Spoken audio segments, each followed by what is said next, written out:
You always enter a write-down or an appreciation manually in the fixed asset GL journal or the fixed asset journal, depending if you want to post to the general ledger or not. In this example, let me use the fixed asset GL journal. But before I will enter the transaction, I first need to check the fixed asset posting groups. Because often companies don't configure the GL accounts for write down and appreciation, because most companies probably never have to post a write down or an appreciation, which means that in case you want to post one, Business Central of course needs the accounts. So let me use equipment as an example. So I will click here on Edit, and you will see now that the fixed asset posting group card will open. So besides the accounts that you see on the list, there are many more accounts that you can configure. Now in this case, I would like to post a write down, which means that we have to enter the write down account. So to which balance sheet account can Business Central post the write down?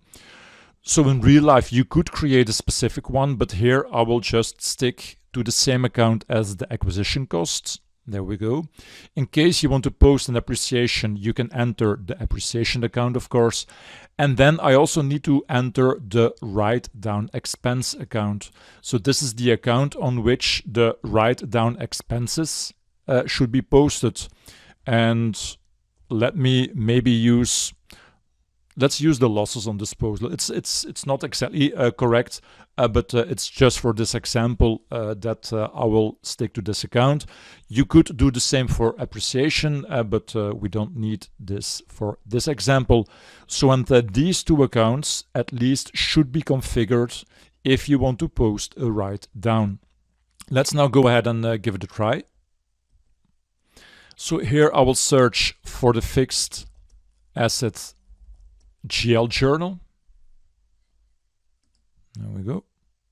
And like I just said, an appreciation and a write down is always entered manually. So for example, on April 30, I would like to post a write down for a fixed asset. So let me select a fixed asset and let's take the conveyor computer, for example. There we go. Now, very important here is that the fixed asset posting type is now write down. There we go. And now I can enter the write down amount. Okay, let's just enter an amount. Like, for example, let's keep it simple. Let's just take 100.